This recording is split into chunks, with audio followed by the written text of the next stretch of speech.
Ijambo riri mu gitabo cy'ibyahishuriwe Daniyeli, turasoma ibice byaho 9 murongo waho n'uwa 24. Byahishuriwe Daniyeli ibice 9 murongo 24, aranditse ngo ibyumweru 70 bitegekeye ubwoko bwawe n'umurwa wera, kugira ngo ibicumuro bicibwe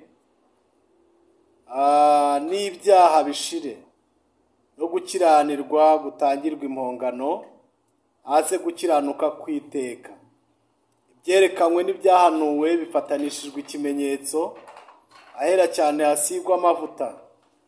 Nuko ubimenye ubyitegereze yuko uhereye igihe bazategekera kubaka Yerusalemu bayisana kugeza kuri Mesi y'umutware, hazabaho ibyumweru 7, maze habeho ibindi byumweru 62, bahubake basubize imiharuro n'impavu, ndetse bizakorwa mu bihe biruhije. Ibyo byumweru uko ari 62 nibishira, Mesiya azakurwaho,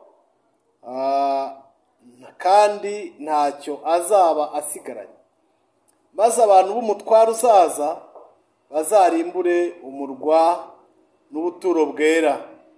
Iherezo rye rizaba nk'utembanywe n'umwuzure w'amazi. Intambara n'ibyago bizarinda bigeze imperuka, niko bitegetswe. Imana idufashe cyane. Kansoretse kuri wa 27 haravuga ngo uwo mutware azasezerana na benshi isezerano rikomeye rimara icyumweru kimwe. Nikigera hagati azabuzanya ibitambo n'amaturo, umurimbuzi azaza ku ibaba ry'ibizira, maze kugeza ku mperuka yategetswe, uburakari buzasandazwa kuri uwo murimbuzi. Imana itugirire neza. Turabashimiye kubwo kuba mu materaniro. Bibiliya hari ikibivugaho, iravuga ngo uko iyo minsi izarushaho kubegera, ariko muzajya mukumbura guterana kwera. Abaje mu materaniro, Imana ibaho umugisha, mwumve ikaze, turabishimiye. Natekereje ko twaganira kuri aya magambo. Ni ubuhanuzi bwabwiwe Daniyeli cyangwa se bwahanuriwe Daniyeli, ariko ni n'ubuhanuzi bw'ibihe, kuko muri ubu buhanuzi hakubiyemo ibihe bizaranga isi. Ibi byumweru akaba ari byo mperaho.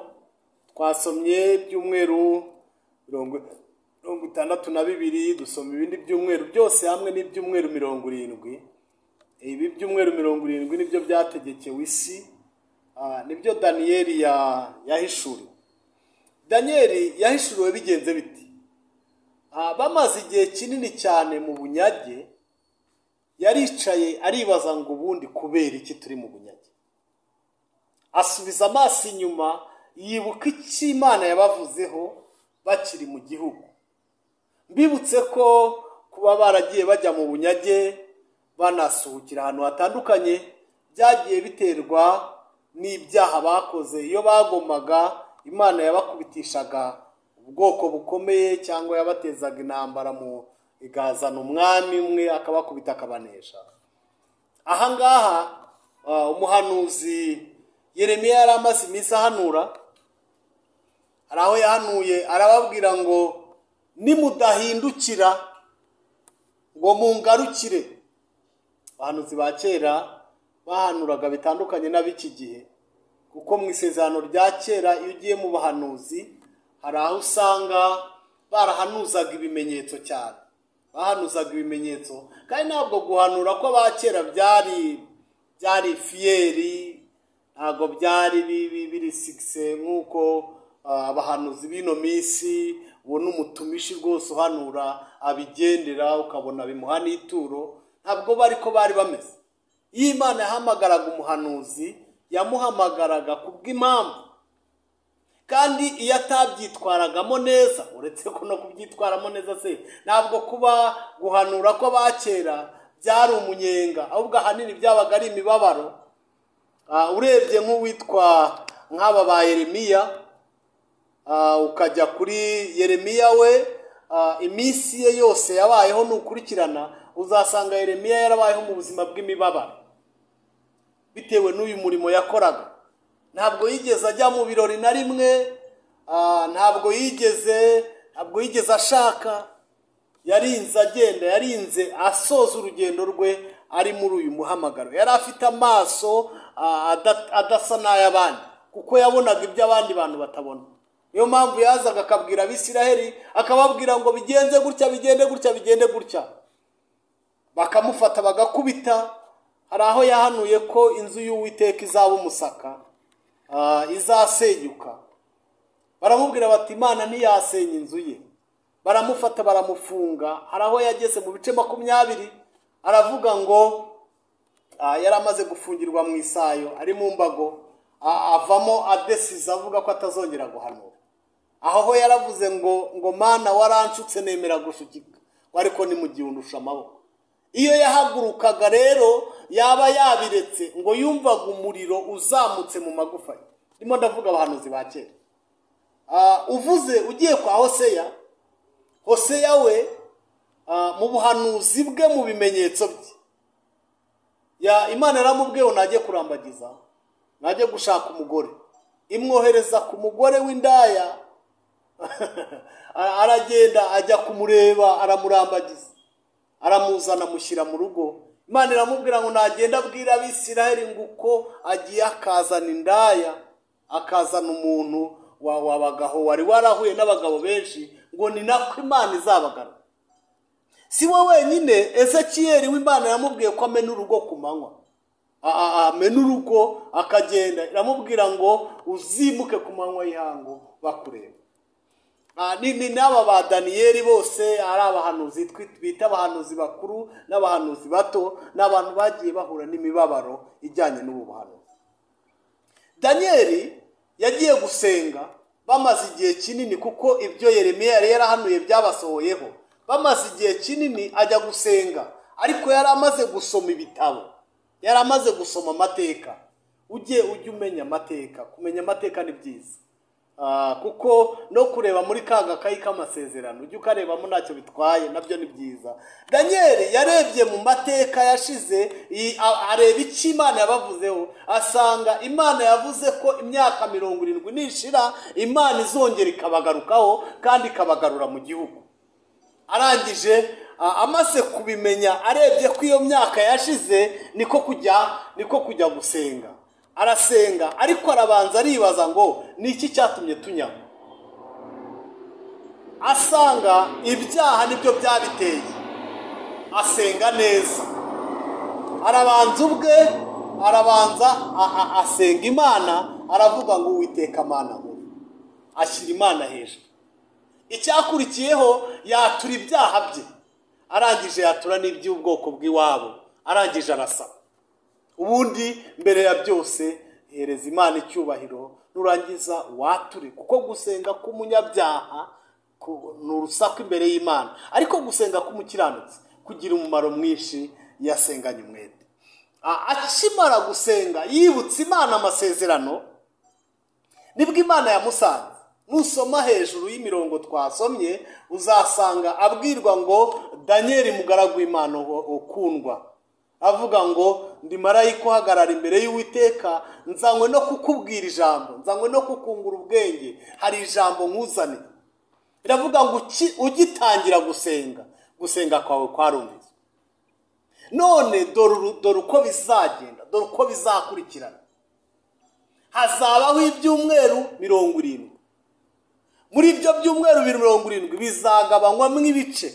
Hazabaho ibyumweru 7. Mu byumweru 7 bazubaka Yerusalemu bayisane. Mu byumweru 7 muzataha.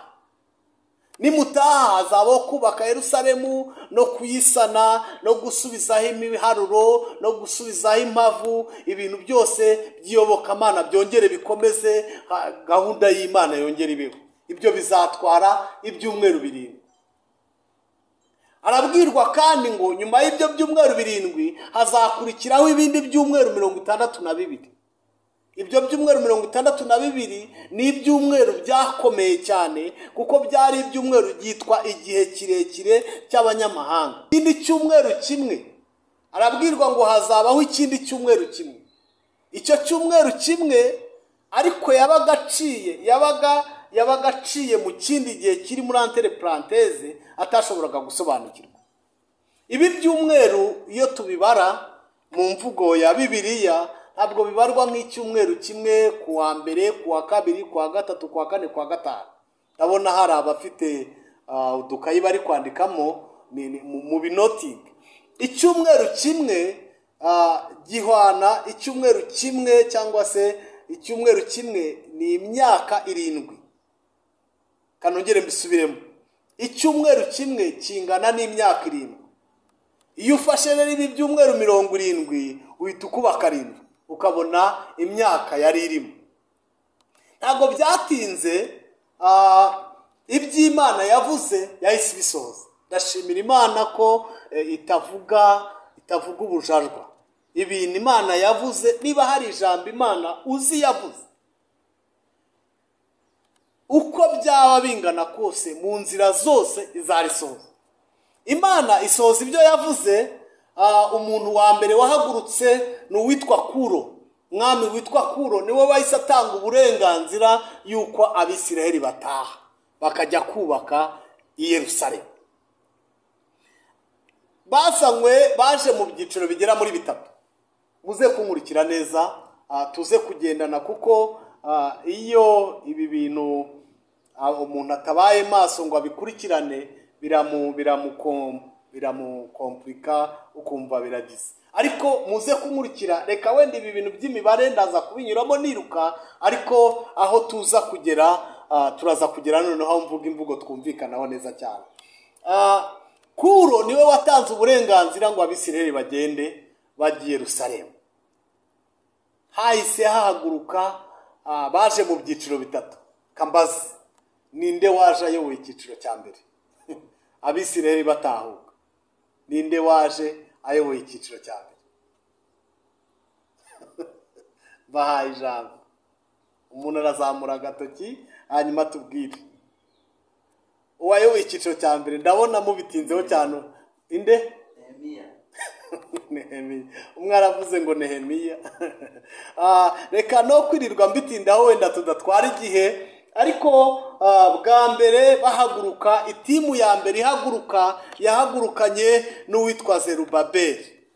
Zerubabeli niwe wahagurukanye icyiciro cya mbere, anahagurukana n'abahanuzi. Iyo uri umuyobozi byanga bikunda uyoboye itorero, ni ngombwa ko no mu rusengero haba abahanuzi. Imana ikabamenyesha amakuru y'urugendo rwanyu, ikababwira iby'urugendo, kuko Zerubabeli yahagurukanye n'abahanuzi. Umuhanuzi agahanura ngo wiyita iki imbere y'umugaragu wa Zerubabeli? Imisozi zahinduka ibibaya. Umukozi w'Imana agakomeza urugendo. Zerubabeli ntabwo we yaje gusana inkiki, kuko buri wese yari afite impamvu imuzanye.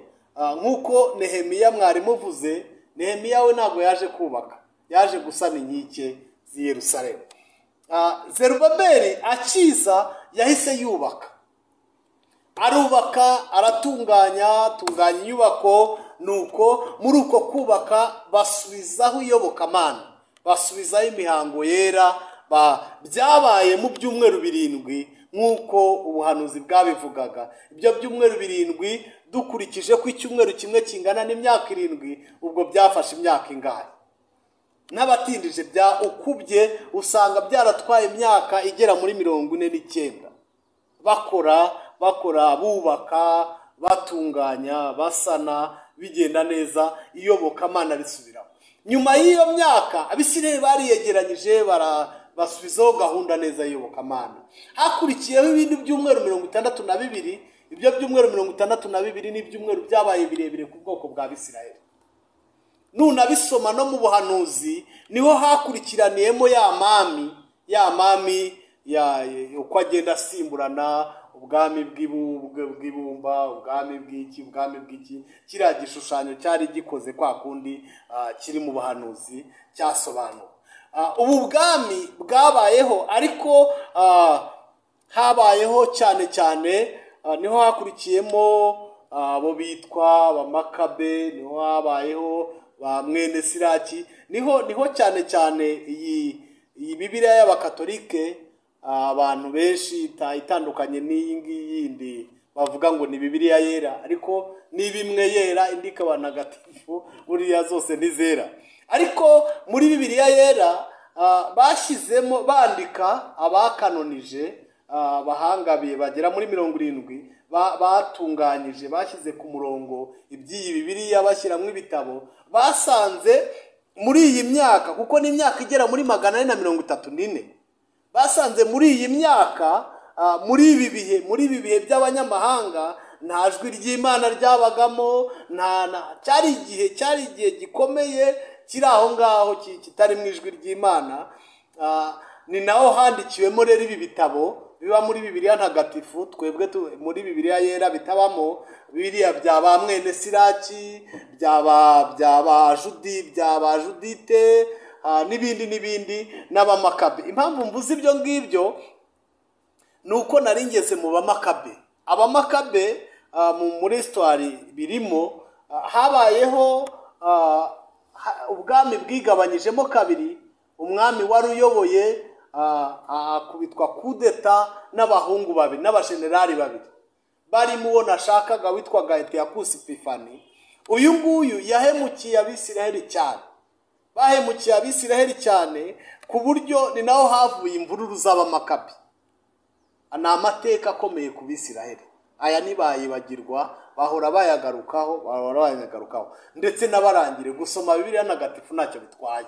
Hari abantu, aya matorero y'aba Pentecoste, hari igihe bareba iyo Bibiliya bakayibona nk'ikindi gitabo kitari Bibiliya, ariko nayo ni nziza. Iyo usomye uyibona nk'ibitabo by'amateka. Ibi bitabo by'amateka nabyo biguha amakuru cyane. Muri iki gihe cyagoye Abisiraheli, ariko cyashyikiraga ikindi gihe, kuko ni nacyo gihe Kristo yavutsemo. Muri ibi bihe niho Kristo yavutse. Nubwo byari bimeze gutyo, Kristo ibi bihe byaragiye birinda bigera Yesu agera ku musaraba abambwa. Nicyo gihe ba Daniyeli batabonaga, kuko icyanyuma y'umusaraba ntibakibonaga, kuko ibi bihe byatwaye ibyumweru 62, wongeyeho bya 7 bya mbere, deja bibi byumweru 69. Niba ibyumweru 69 kandi icyumweru kimwe gihwanye n'imyaka 7, ubwo bivuze ko haburaga imyaka 7 ngo isi ishire, ukurikije uko isi yari igenewe imyaka. Ariko barindira ko iyi myaka yashira, biranga, kuko nicyo gihe hahise haza w'igihe kirimo hagati, cyari kiri muri entre parenthèse batabonaga, cyitwaga igihe cy'agakiza cyangwa se igihe cy'ubuntu. Kristo amaze kujya ku musaraba, ibi bihe yahise ahagarika ibarwa ryabyo. Haleluya!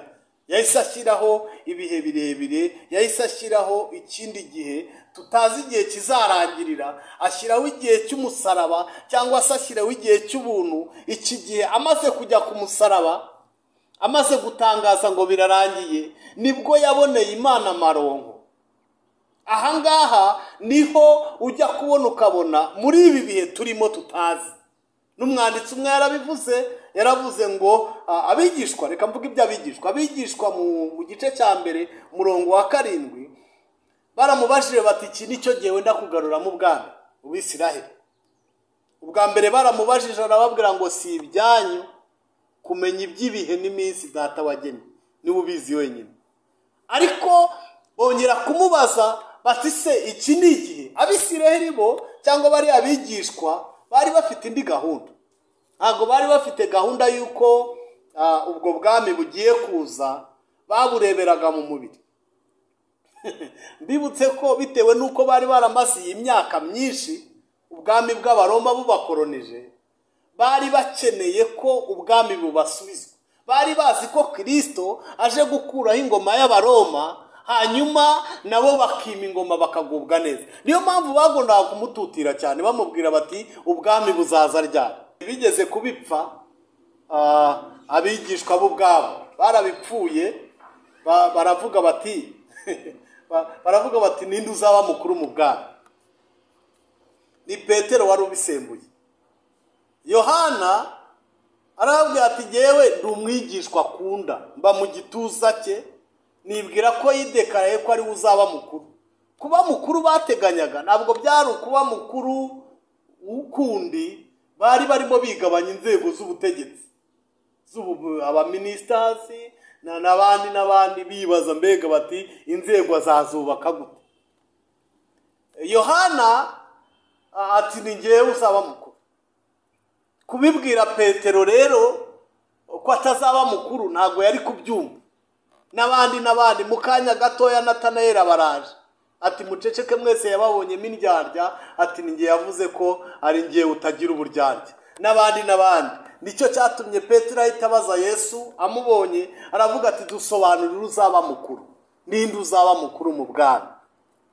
Yesu ababwira akoresheje ikimenyetso kigayitse mu Bisiraheli, aterura umwana muto arababwira ngo uzaba nk'uyu mwana muto niwe uzaba mu bwami. Bibutse ko mu Bisiraheli abana n'abagore batabarwaga. Gufata icyo kimenyetso rero, gukora icyo kimenyetso, yarababwiye ko uzaba mukuru ari uzicisha bugufi kugera hasi, kandi ni nayo principe y'ijuru buriya. Kwishyira hejuru egari kumanuka, guca bugufi niryo hame ry'ijuru. Iyo wicishije bugufi Kristo arakuzamura.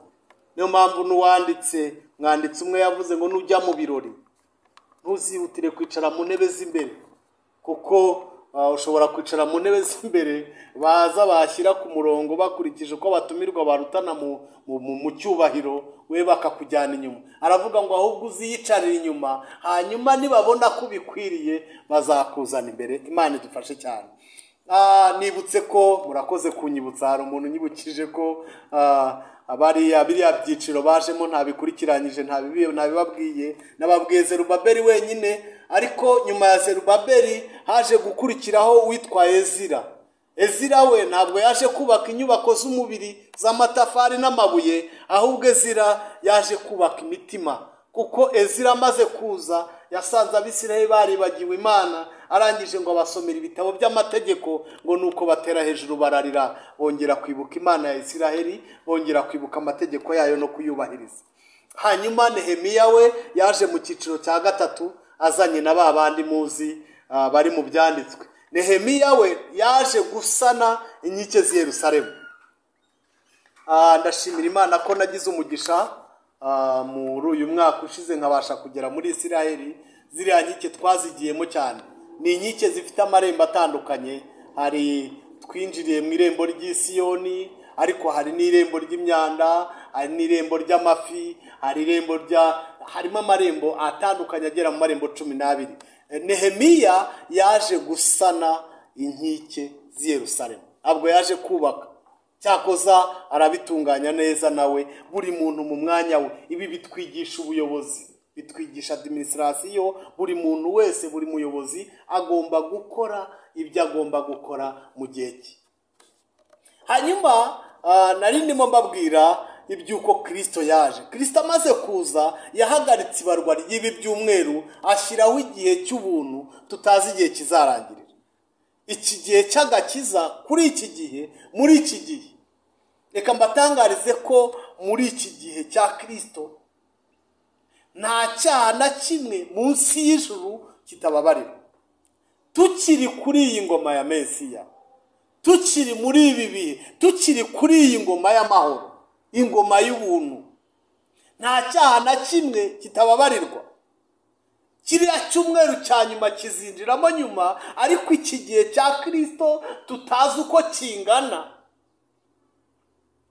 kimaze kurangira. Muri iki gihe umujura ruharwa wibye, ejo bundi twari dufite kuri kamera zabisohoza, hariho umugabo witwa ngo na Alexi, yatubwiye ukuntu yari umujura ukomeye kugera ku rwego akagenda kare ba nyiri urugo bataraza, akareba uburyo yiranje akinjira mu cyumba akaryama munsi y'igitanda, kugira ngo umugabo n'umugore nibaza abantu bose bamaze kuryama aze gusororokamo y'ibi bintu neza, akingura agenda. si n'ibyo gusa, yatubwiye ukuntu yibye umukecuru mu isoko rimwe, amaze kugurisha agatungo ke akazamura ya myenda y'abakecuru ibigerekeranye nk'ingahe, nuko arazamuka aragenda amukuriramo ayo mafaranga. Yari umujura ukomeye, ariko kuri iyi ngoma ya Kristo, agihura na Kristo, haleluya haleluya, ahuye na Kristo, ntabwo Kristo yitaye ko yari ibandi, ntabwo yari umujura ruharwa, ntabwo yitaye ko yibye ibintu byinshi, ntabwo yitaye ko yatuburiye abantu Nyabugogo, ahubwo akimara kumva nawe kuri iyi ntebe ya Kristo yahazamukira, arangije ahabwa ubuntu bumukwiriye. Imana ishimwe. Mwanyemere tugasoma mu Baheburayo, kadusome mu Baheburayo, ndumva ari ibice 9, ari ibice 9 pe. Baheburayo havuga ngo nuko rero twegera intebe y'ubuntu tudatinya, kugira ngo tubabarirwe duhabwe ubuntu bwo kudutabara mu gihe gikwiriye. Nuko rero twegera intebe y'ubuntu tudatinya. Muri iki gihe ari igihe Shitani aza kwegera umuntu akamubwira ko yakoze ibyaha byinshi cyane we kubabarirwa bitashoboka. Ariko tukiri kuri iyi ntebe y'ubuntu ya Kristo, icyaha cyose uburemere cyaba gifite, kuri iyi ntebe umujura ruharwa yemererwa kuzamukirayo, yahingukayo agahabwa ubuntu, agahabwa imbabazi ziri purutaka.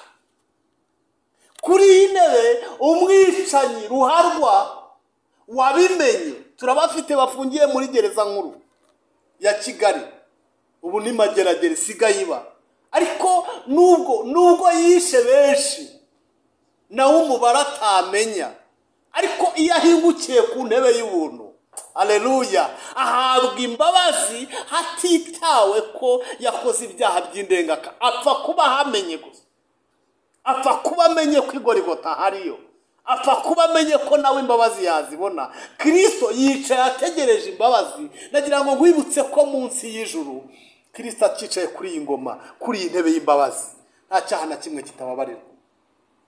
Njya mbibona mu bihe byashize, iyo umuntu atasobanukiye imbabazi Kristo afite nyinshi, abyitwaramo nabi, akabijyana muri kavukire no muri kamere no mu bikomere afite. Ariko Kristo imbabazi afite ni nyinshi cyane.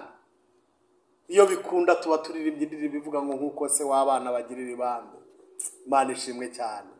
Nkuko se w'abana bagirira ibambe, ni na yacirigirira abantu bayubaka uko izi neza, ubukene bwacu ni intege nke, isubugi ngo bwacu ko butarama, buhanye n'ubwatsi bushira. Adukomeze.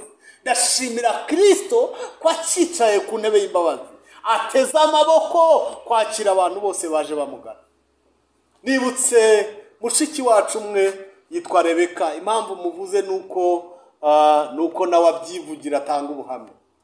Yari indaya ku rwego rukomeye, yari indaya isambana n'abanyacyubahiro, yari indaya izi gutwara umugabo w'abandi, yasenye ingo nyinshi. Ndetse n'umunsi afatwa na Kristo, yafashwe na Kristo yagiye gutega afite ikirandevu cy'umugabo.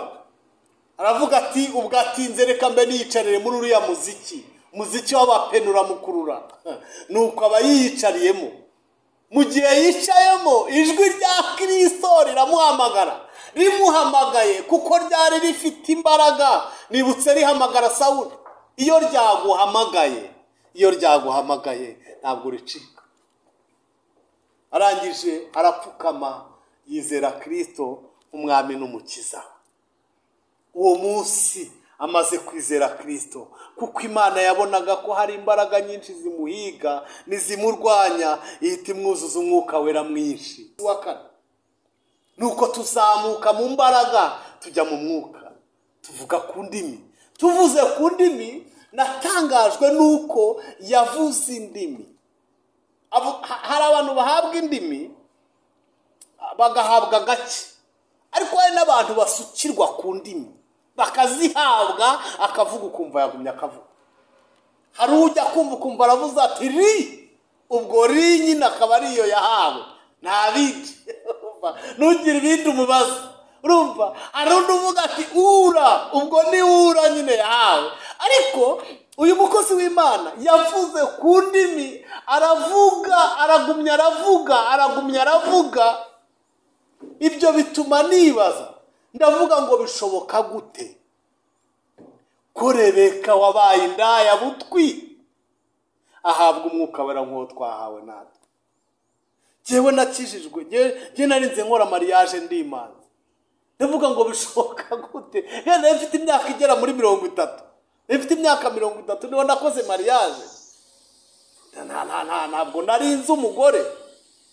Ariko ukibaza ngo Rebeka wabaye indaya, atazi n'abagabo basambanye uko bangana, bishoboka bite ko yaba avuga indimi nyinshi zingana kuriya, ngiye ngavuga nkagarukira hafi? Imana yacu ntirobanura ku butoni. Haleluya, haleluya. Yarabivuze Petero, aravuga ngo mbonye ko Imana yacu itarobanura ku butoni, ahubwo mu mahanga yose uyubaha agakora ibyo gukiranuka iramwemera. Tukiri kuri iyi ntebe y'imbabazi, nagira ngo ngutangarize ko Kristo atabanza gupima ibiro by'ibyaha wakoze, ahubwo aragutegereje kugira ngo akubabarire. Iki gihe ntabwo kizahoraho, iki gihe kizashira, ariko arindiriye abantu bavuga ngo natwe dukeneye izi mbabazi, hanyuma akazibaha. Munyemerere twinjire kuri iyi ntebe y'ubuntu tudatinya, kugira ngo tubabarirwe, tuhakure imbabazi zihwanye n'izo ashaka kutugirira. Kandi muri iki gihe agakiza gafite inyungu. Ari igihe abantu bagakereza bakibwira ko gukizwa ari ibintu by'ubuswa, gukizwa ari ibintu bituma utamenyana n'abakomeye, gukizwa bigukura mu itimu nziza yaguhaga inyungu. Ariko gukizwa bifite umumaro. Nasanze gukizwa bifite imimaro igera muri 3 ikomeye. Bifite umumaro mu buryo buri sante, mu buzima. Agakiza gatuma umuntu agira ubuzima bwiza buzira umuze. Kuko ibiyoga wiyahuza, amatabi wiyahuza, no mu buzima busanzwe bizakugiraho ingaruka. Ariko abantu bakiriye Kristo nk'umwami n'umukiza, ibyo ntibizabageraho. Hari ibyaha biva mu gusambana, hari indwara ziva mu gusambana. Iyo umuntu yakijijwe neza, izo ngizo aba azirokotse. Agakiza kagira umumaro mu buryo bwasanzwe. Cya kabiri, agakiza kagira umumaro mu buryo bwa ekonomi. Iyo umuntu yakiriye Kristo nk'umwami n'umukiza, amenya uburyo umutungo wawe ujera. Ntabwo ajya mu kabari ngo namara guhaga, namara gusinda, ajya areba uri ati nawe ndagukunze nkuguriye rimwe baguhe rimwe. Ntabwo ajya guhonga indaya. Hari umugabo umwe yaranangaje, arambwira ati pasiteri, ati indaya zirahenda. Ati kugira ngo ujye kuyigeza iwawe irabanza ikanywa, ikabanza ikarya, kandi zigutanga komande. Hari indaya hano uretse n'indaya, ariko hari n'abandi bantu bazi gutanga komande, ku buryo kumubwira uti ngaho tanga komande, amenye ukuntu amenya chicken stroganoff, amenya cappuccino, amenya coffee mocha, amenya n'ibindi, akamenya utuntu nk'utu. Mu buryo bwa ekonomi, agakiza kadufitiye umumaro, kuko hari ibintu, hari uburyo umutungo wacu sugira bitewe n'aka gakiza. Abantu bakijijwe ni muhimana icyubahiro. Abantu Kristo yahaye ubushobozi bwo kujera umutungo wabo. Urabizi ko wirwa gusesagura, ariko aka gakiza kabishyize ku murongo. Imana ishimwe. Ikindi cya gatatu, ntabwo ari ekonomi gusa, ntabwo ari sante gusa, ahubwo aka gakiza gadufitiye n'umubano mu buryo bwa sociology, mu buryo bwa sociale, buryo buri sociale. Aka gakiza gatuma tubana n'abantu bose amahoro. Imana ishimwe cyane. reka nihute no kubarambira. Hanyuma mu butumwa bwiza haravuga ngo hari umunsi, uwo munsi uzagera. Muri Luka haravuga ngo muhore mukenyeye kandi amatabaza yanyu yake. Uwo munsi utazabatungura kuko uzaza umeze nk'umurabyo. Byanga bikunda cya cyumweru cya nyuma kizaza. Uyu munsi ibi bihe nibirangira ntabwo tuzi igihe impanda izavugira, ntabwo tuzi iki gihe cy'imbabazi igihe kizamara. Muri iki gihe tukigifite reka twegereze imbabazi, ariko iki gihe cy'imbabazi nikirangira niho Bibiliya ivuga ngo impanda izavuga. Mu rwandiko rw'Abatesalonike ibice 4 umurongo wa 16 havuga uburyo impanda izavuga. Impanda izavuga niyo turindiriye. Iki gihe nikirangira Kristo yagennye n'Imana babiziranyeho, nikimara gusoza nibwo impanda izavuga. Impanda nivuga nibwo cya cyumweru cya kabiri cya nyuma kizinjiramo. Iki cyumweru cya nyuma kizamara imyaka 7. Nicyo Daniyeli yahishuriwe ngo abona ngo kizamara igihe n'ibihe n'igice cy'igihe.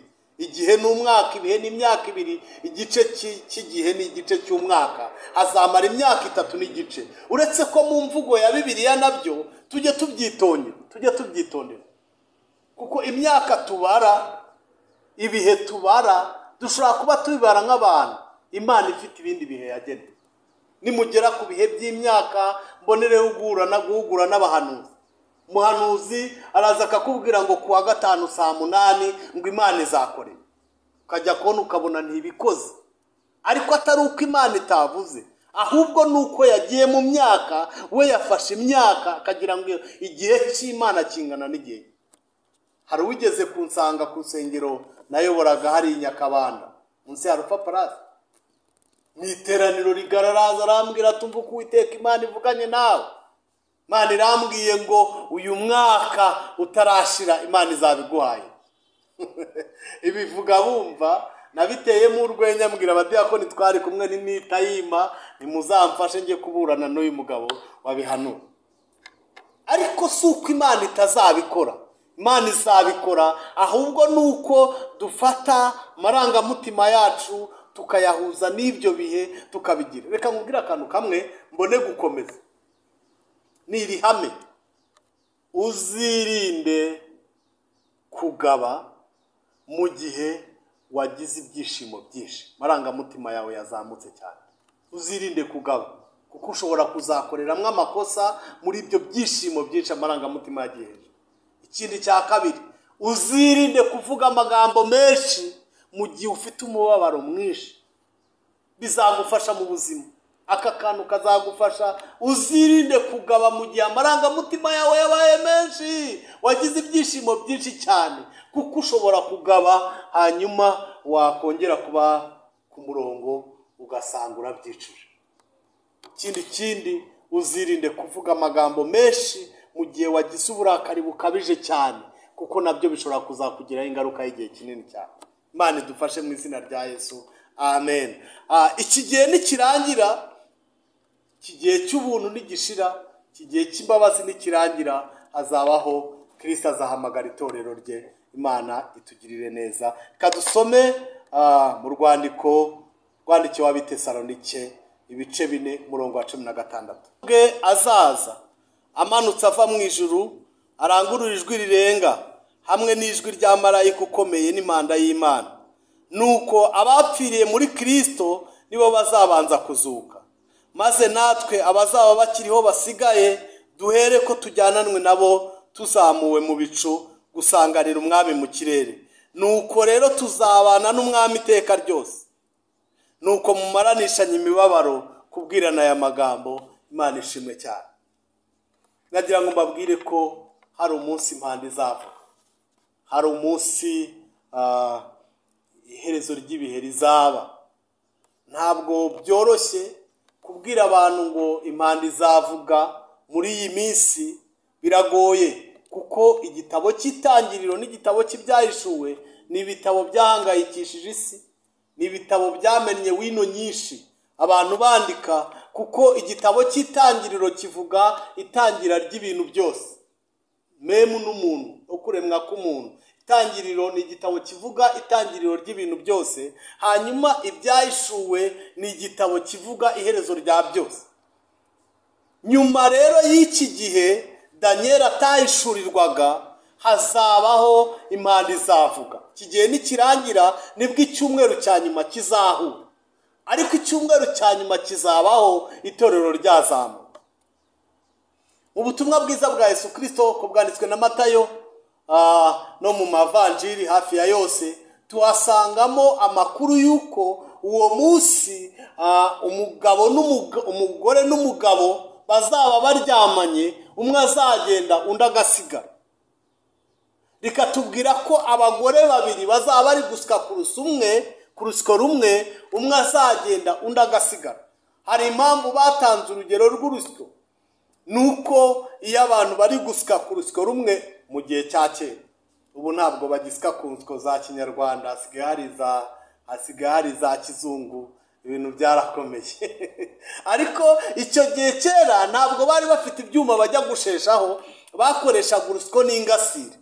Niyo mpamvu bavuga ngo uko mu rusyo akome n'ingasire, niho uwo mugani waturutse. Byari ukugira ngo habonekemo agahimbazamusyi mu rusyo n'ingasire. Iyo urusyo rukomye n'ingasire ikomye, habonekamo agahimbazamusyi. Agahimbazamusyi ni iki? Sinongera kubabaza, kuko hari aho nabibajije barambwira ngo agahimbazamusyi ngo ni akantu babongerera ku mukozi ngo kugira ngo abe motive ngo kujya bamumotive, n'abandi ngo agahimbazamusyi ngo ni agashimwe baha umuntu. Yewe, ariko agahimbazamusyi nyirizina ni umuziki wavaga hagati y'urusyo n'ingasire barimo basika.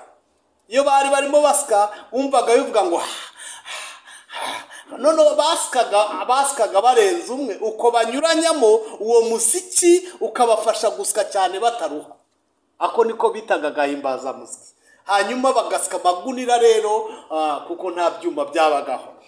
Aba bantu bazaba bahuriye ku gahimbazamusyi, umwe azagenda undi asigara. Nkunda kuririmba nubwo ntajya mbishobora cyane, ariko hari indirimbo ivuga ngo mfite ibanga mu mutima genda n'ab'isi batamenya, Yesu umwana w'Imana uba muri nge, iryo ni ryo banga ngendana. Abantu babitsira ibanga, nubwo umugabo n'umugore bazaba baryamanye, ufite ibanga azumva impanda, utarifite asigara. Nubwo abantu bazaba bari kugikwa, barimo bubaka ari abasharupansiye, umwe akubita umusumari undi amuhereza inyundo, umwe azagenda undi asigara. Reka mbabwire, agakiza ni unike. Agakiza ntabwo ari rusange, agakiza ni ak'umuntu ku giti cye. Niyo mpamvu mbinginga kubw'imbabazi z'Imana, kugira ngo niba warakiriye Kristo nk'umwami n'umukiza, mutunge abe mu buzima bwawe, ariko ujye wumva ko uwo mwana ari muzima. Kuko impanda izavuga, kamarampaka ni impanda. Abantu barimo bafite amazina akomeye, ujya kubona ukabona umuntu mwari kumwe ejo bundi mugahura yiyise izina risumba ayandi, mukagira gute. Ariko ntabwo impanda nivuga bazahamagara amazina y'abapasitori. Niyo mpamvu kuba ndi pasitoro nanjye gukizwa neza birandeba. Kuba ndi pasitoro ntibimbuza gutanga icyacumi. Ntabwo nkwiye kubwiriza abantu ngo batange icyacumi hanyuma njyewe no kugitanga. Nanjye mbonye icyacumi ndagitanga. Ntabwo kuba pasiteri binsonera icyacumi, kuko icyacumi ni umugisha. Icyacumi gihesha umugisha umuntu ugitanze. Umuntu utanga icyacumi abona umugisha. Kuba ndi pasiteri ntabwo bizatuma ntasigara ninagenda ninakora iby'iryo jambo. Ikindi cya kabiri, impanda ibaye izavugira muri telefoni mobile, abantu bari kuzumva impanda ari benshi, kuko zihora ku matwi yacu, tuba twiteguye. Cyakoze abagore bamwe bari kuzasigara kuko hari abadamu baba bari muri twa turimo bazisize mu nzu. Ariko impanda nivuga izavugira mu mutima.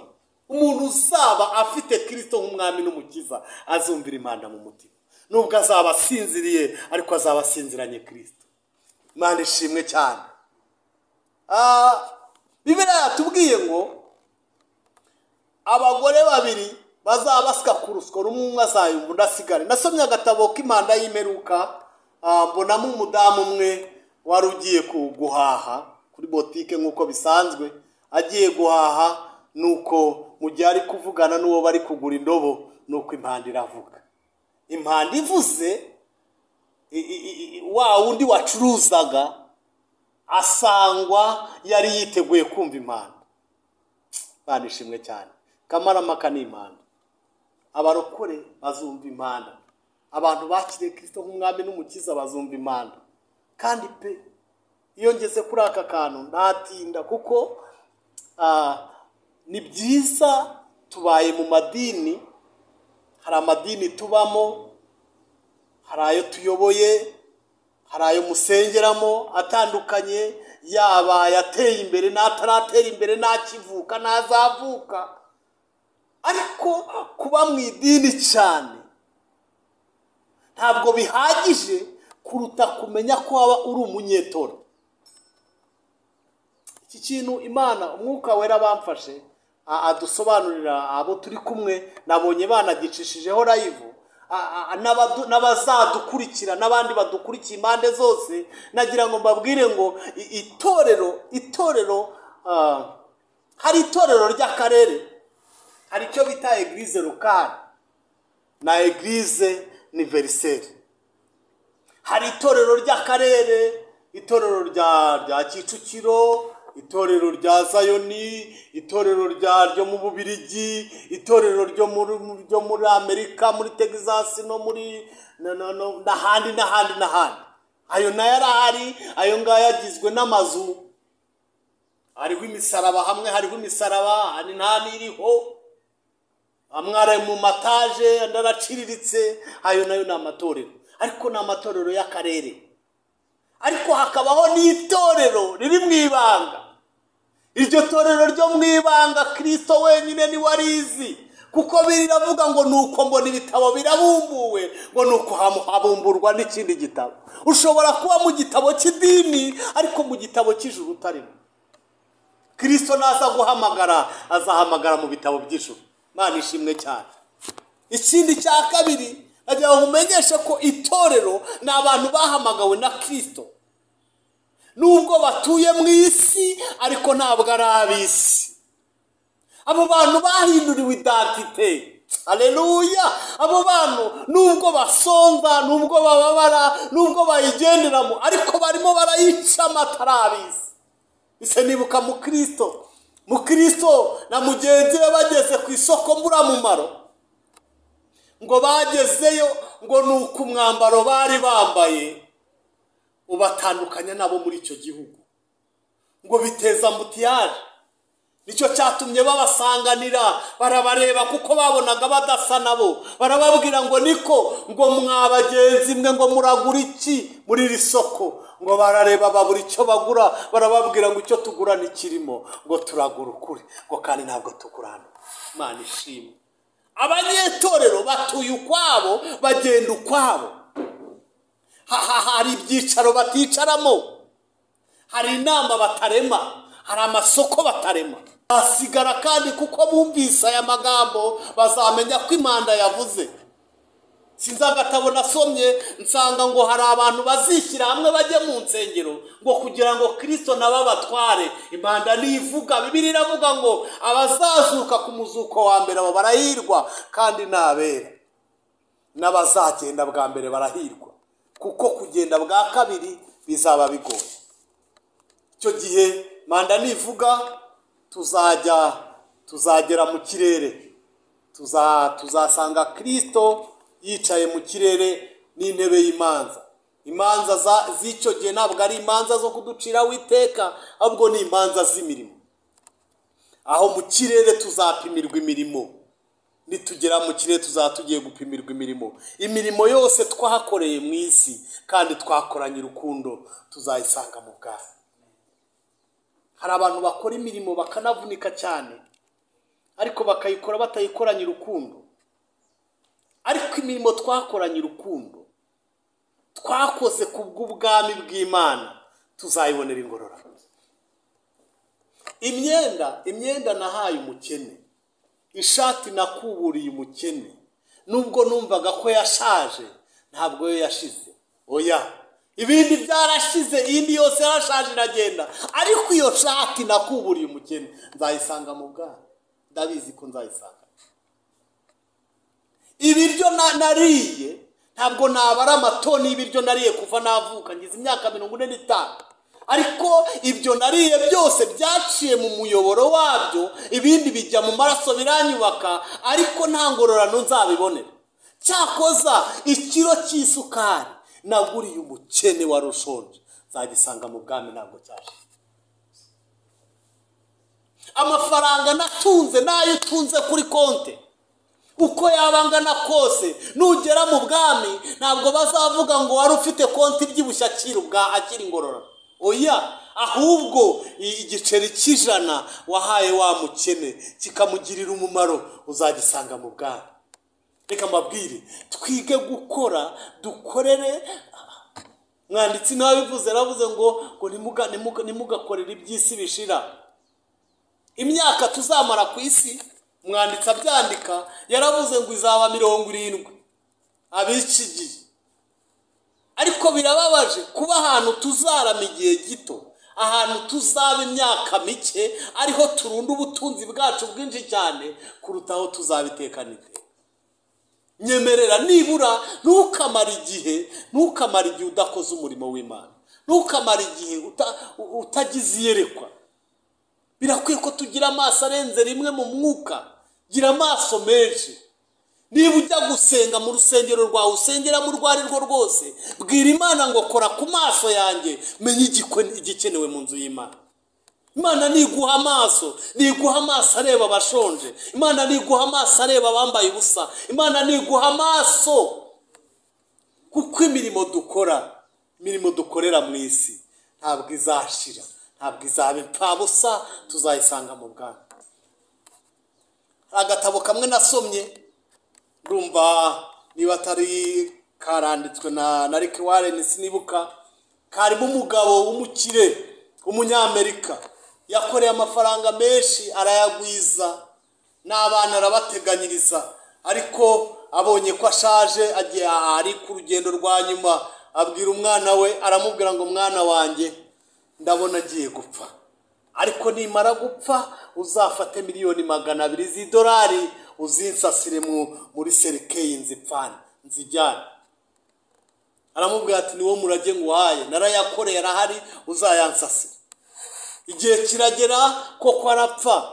Amaze gupfa, umuhungu arabyibuka, yibuka umurage se yamuhaye. Arangije aravuga ati ubupe muzehe mureke, yarambwiye ko nzamushyiriramo $100. Arangije yiyungura inama, arangije aragenda azana carnet de chèque, arangije arayamusinyira nk'uko yayamubwiye. Arangije amaze kuyamusinyira ayashyira muri serikeyi, aramubwira ngo nugerayo uzarotira. Nagira ngo mbibutse ko iyo tujya nta mirimo nta migambi, ibyo twakoze tukiri mu isi ibyo tuzasanga mu bwami. Ikindi kintu nahishuriwe ko iyo umuntu akoze umurimo mwiza akiri mu isi, bitewe nuko hari abamarayika badushinzwe, iyo ukoze umurimo utuma mu ijuru haba activity. Iyo ukoze umurimo mwiza, marayika ugushinzwe hari imirimo akora, hari ibintu ajyana ku nyubako yawe. Reka hano kuhatinda, ariko reka nkubwire ngo imirimo dukorera mu isi kandi tuyikoranye urukundo, tuzayisanga mu bwami. Nitugera mu kirere tuzapimirwa imirimo. Hanyuma ikijyanye n'ikamba ry'ubugingo abantu bajya baryibazaho. Hari semina nakoresheje ahantu, barangije barambwira ngo ikamba ry'ubugingo buri wese abivuga ukwe. Abadamu bati ni igikanzu cyiza wakiriho amadanteri, abagabo bati hoya, bati ni umwambaro uzaba uriho amapeti n'inyenyeri, mbega bakabivuga uko babyumva. Ariko ikamba ry'ubugingo ntabwo ari umwambaro nk'uyu usanzwe, ahubwo ikamba ry'ubugingo nibaho. Umuntu wese uzumva impanda azaba ahawe kubaho, azaba yambaye ikamba ry'ubugingo. Ikamba ry'ubugingo Paulo yarabivuze yabyandikiye mu rwandiko rw'Abikorino, yarabyanditse ngira ngo ni ibice 15, yaravuze ngo tuzambara kudapfa nk'umwambaro. Imana ishimwe cyane. Aho niho tuzishima ku rupfu, hanyuma turubaze ngo warupfuye kunesha kwawe kuri he, urubori rwawe ruri hehe. Uwo munsi urupfu ntiruzaba rudufiteho ububasha, ubu rurabufite. Ariko uwo munsi tuzambara kudapfa nk'umwambaro. Tuzambara imyaka 3 n'igice mu kirere, tuzabanza dupimirwa imirimo, tujye mu mirimo, tujye mu rwambariro. Nituva mu rwambariro nibwo tuzajya kumurikirwa Imana Data. Aho niho Kristo azajya kumurika itorero, niho azajya kumurika amaronko, nibwo azagenda abwira Imana igiterane cyabaye. Nasomye muri Luka ejo bundi ibice 22, hari aho nasomye haravuga ngo sinzongera kunywa ku mbuto z'imizabibu keretse dusohoye mu bwami. Iyi myiteguro mu ijuru bari gukora nibwo tuzayijyamo, nibwo tuzajya muri reception. Uwo munsi nibwo tuzasanga basaza batubanirije, nibwo tuzajya mu gitaramo cy'abera, aho tuzajya mu nkera z'imihigo. Nibwo tuzabona ba Aburahamu, nibwo tuzabona ba Mose, niho tuzabona ba Debora, niho tuzabona ba Pawulo. Aho niho tuzabona intwari zatubanjirije. Hanyuma nibwo Kristo azamurika itorero, kuko namara kumurika itorero nibwo Kristo azaba umwe na Data. Hari akaririmbo bajyaga baririmba, ndashimira Imana ko hari umunsi tuzatumura, hari umunsi tuzatumura. Muri 22 mu Gakiza yararirimbye aravuga ngo igihe cy'isarura gishize abakozi bose bazataha, kandi umwami wabo azabakira ababwire ngo mwakoze neza. Hari umunsi itorero rizataha. Reka nze kugerageza kubicemo kabiri, tuzaze mu gice cya kabiri, ariko nari mfite intego yo kubabwira ko impanda izavuga. Hari umunsi itorero rizataha, hari umunsi rizagenda.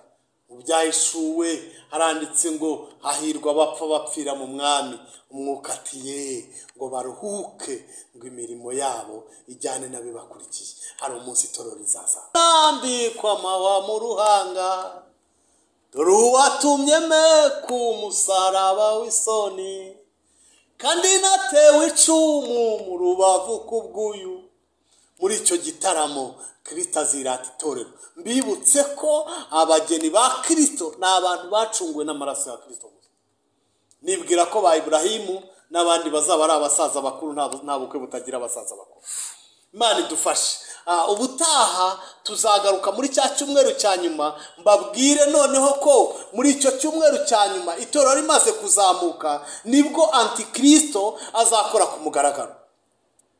Muri iyo myaka tuzamara iyo ngiyo niko na Antikristo azaba arimo akora. Itorero rimaze kugenda muri ako kavuyo kazaba kariho, azahita yidekarara ku mbuga nkoranyambaga ahantu hose avuga ati ninjye Kristo naje nimuhumure. Nawe azaba afite ububasha bwo gutanga amahoro. Mbabwire ko kugeza uyu munsi hari icyo bita mondialization. Hari ibihugu bimwe byo muri kiriya gice cyegereye intara ya Mediterane, ibihugu 10 byibumbiye hamwe birimo birategura mondialization. Mondialization bishatse kuvuga iki? Hazabaho systeme politique, hazabaho systeme religieuse, hazabaho systeme économique. Ibintu byose bizahurizwa hamwe. Hazabaho ifaranga rimwe, hazabaho ingabo zimwe ku rwego rw'isi, hazabaho itorero rimwe, hazabaho idini rimwe ku rwego rw'isi. Hari ibintu bimwe abakristo bajya bibwira ko byabaye. Ndabyibuka umunsi umwe twagiye gusengera mu rubonobono, bigisha ibintu bijyanye n'ikarita. Nibwo nari nkigura simukadi ndayica ngira ngo nayo niyo, ariko ntabwo ari byo. Ibintu biri kuba, iterambere ririho, birashoboka ko Antikristo azarikoresha, ariko biba bitegura icyo gihe. Niba amasoko yose agomba kubakwa, birumvikana ko hari igihe kizagera umuntu wemerewe guhaha azajya abanza ace ku isoko yerekana ikimenyetso. Ariko ntabwo itorero rizasogongera ku mubabaro n'ubu tuwurimo. Antikristo arimo arakora mu buryo bw'amayoberane ndetse cyane ashyizeho umwete, ariko azakora ku mugaragaro itorero rimaze kugenda. Mbibutse ko Imana igiye kurimbuza isi umwuzure yabanje kuburira Nowa, iramubwira ngo nabaze inkuge. Imana igiye kurimbura Sodomu na Gomora yabanje kubwira Aburahamu ngo nasohoke nave muri Sodomu na Gomora. Ibyo byago n'ibimenyetso biriya byinshi cyane bizabaho, bizaba itorero ryaramaze kugenda. Cyakoze icyo gihe nibwo agakiza kazasubira mu Bisiraheli, kuko uwo munsi Antikristo azababwira ngo ni njye Kristo, azahita bemerera kubaka rwa rusengero. Merutseyo vuba muri Isiraheli bamaze kubaka inkuta, ni ibintu bizaba demontable, ibintu biri demontable, bazavunga amavisi, nta nyundi izavugira kuri urwo rusengero. Uwo munsi nibwo hazabaho, nibwo bazongera bubaka urusengero rwabo, bazahana amakuru y'abashimwe bibwire ko Kristo yaje. Hazaba hariho ubutatu busataniste, hazaba hariho cya kiyoka aricyo shitani, hazaba hariho Antikristo ari uzishyira mu cyimbo cya Kristo, hazaba hariho umuhanuzi w'ibinyoma ari uzajya mu cyimbo cy'umwuka wera, hazaba hari gukora ubutatu busataniste kandi buzaba bufite imbaraga cyane. Azigarurira isi, azigarurira amahanga. Imyaka 3 nimara gushira azikanga imirindi ya Kristo, kuko imyaka 3 n'igice nishira turi mu rwambariro, nibwo tuzamanuka tuze kwima ingoma ya Kristo hariya ku musozi wa Elayono. Azikanga rero hashize imyaka 3 n'igice, kuko kiriya cyumweru kizagira imyaka 7. Mu myaka 3 n'igice tuzatuvuye mu kirere, tuvuye mu rwambariro, tumaze kwambara amakamba. Tuzambara amakamba ahwanye n'ibyo twakoze. Ntabwo tuzambara amakamba asa, oya, hari ikamba ry'ubwiza ry'abantu bahinduriye abantu benshi ku gukiranuka, bazaka nk'inyenyeri. Hari irindi kamba merutse gusoma, sanga ni ikamba ryitwa ikamba ryo kwirata.